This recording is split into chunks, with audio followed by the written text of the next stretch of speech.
Welcome to 2023 and Happy New Year to you all.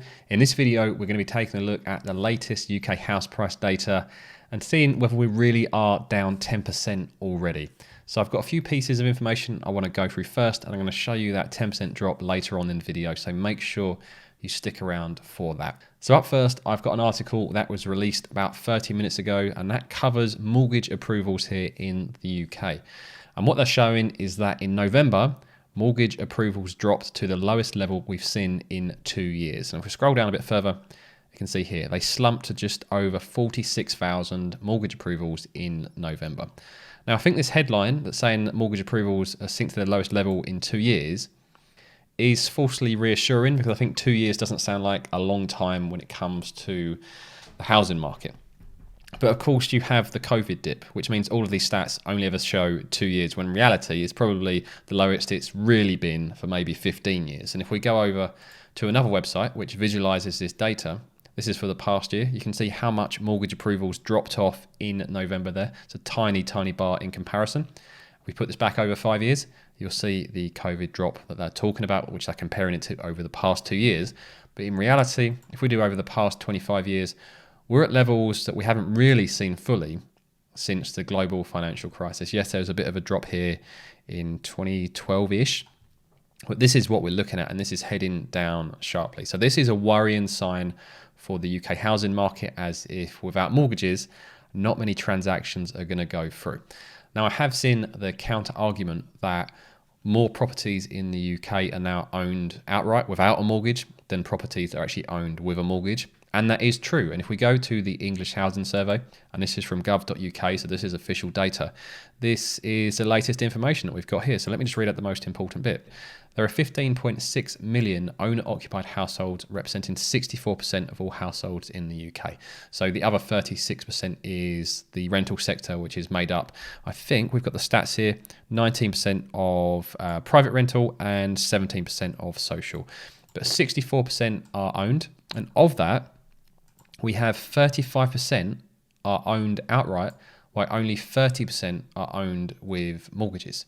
So actually, people are right to make that point that more homes in the UK are owned outright than they are owned with mortgages. However, the picture isn't that clear, because 70% of transactions in 2020, I couldn't find the latest for 2021 or 2022, but 70% of property transactions included a mortgage. So it doesn't matter how many of these properties are owned outright if the majority of the transactions that are taking place require a mortgage. So if mortgage rates are up and mortgage approvals are down, it's going to be very, very difficult for people to buy in the UK, which means house prices will have to come down until there's a level that more mortgages are going to get approved so that people can actually go on to buy those houses.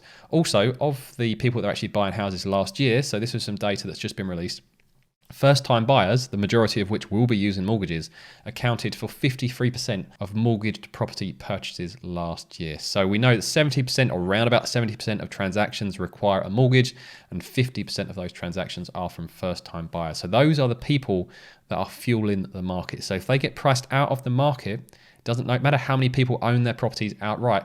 If the properties are actually transacted upon, so the properties are being bought and sold, that is what is going to dictate the house prices overall, not the ones that aren't selling, not the ones that are owned outright. So that's something I want you guys to keep in mind as we go through this video. Also, you may have been seeing recently people reporting positively about the fact that UK mortgage rates are starting to come down. And this is largely because swap rates, which is the rate at which lenders borrow from lenders, has come down as well. And if you look at this graph, it does look quite positive.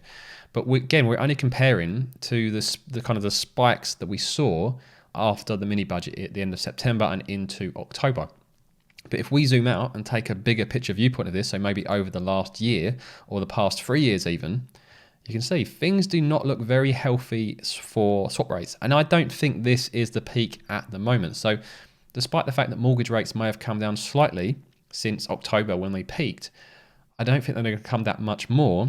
And I wouldn't be surprised if they start to edge up, if these swap rates edge up further from where we are. Because we've just ticked back up to, this is the 1 month, we've just headed back up to around about 4%. So if we go above 4%, we may see some levels, 4.5%, 5% maybe over the coming months. But either way, I don't think mortgage rates are going to get much cheaper anytime soon. When you look at this long overall trend, we are definitely historically much higher than we have been over the past 5, 10, best part of 15 years now at this point. So there's something else to keep in mind. So on to the key piece of this video. Actually, before I get there, if you're not following me on Twitter, you can follow me at Darren the Degen. When you search me, just look for the big pink banner, although I've got to update that with the Honest Money branding at some point. But this is the data I wanted to show you. This is from UK Property Line. So these guys track Rightmove house prices, and they publish this data long before Rightmove do as well. And I've been looking at the data for the past few years, and it's a very reliable indicator of where house prices are going. And what they're reporting at the moment is that asking prices in the UK are already down 10% from the July bubble peak. So if anyone remembers what it was like last summer, trying to buy a house was almost impossible. Things were just selling crazy quick. So from that point, these guys reckon that asking prices are currently down 10%. Now, if you've watched any of my previous videos, you know there are differences between the prices that people report on. So these guys report on asking prices. Then you have people like Nationwide and Halifax that report on agreed sale prices. And then you have the Land Registry or the ONS who report on the final sale prices. But there's a lag of about 5 months between these asking prices and the Land Registry or ONS figures coming out. So this is a good indicator that asking prices are already down 10%, but we're not going to see this in the official data for quite a few months from this point. But on top of this, these guys are already showing 10% down in terms of asking prices on Rightmove. They're also showing the availability of listings is up. So compared to last year, compared to last January, they reckon there's over 60% more listings, so 60% more properties currently on Rightmove. So let me just move me out the way and you guys can see here, this would have been about January last year and this is January 2023. So if you combine the lack of mortgage availability or the drop in mortgage approvals with the reduction in asking prices, it suggests that the UK property prices are only going to continue to head one way, because if the supply, which people always use as the thing to justify that house prices won't fall, if there is more supply than there is demand, then house prices have to come down until that new equilibrium is established. So that's what the latest data is showing us at the moment, that potentially house asking prices are already down 10%. We've got the availability of properties going up compared to the last year or two, and we're seeing mortgage approvals down as well, and swap rates starting to edge back up, which could kill any decline that we're seeing in the mortgage market over the past month or so. So hopefully you guys have found this video helpful. If you did, make sure you scroll down and hit the like button. If you want to see more from me, subscribe to the channel. And if you want to see how big I think this crash is going to be overall, I'm going to pop up a video in front of me now, and I'll see you guys over there.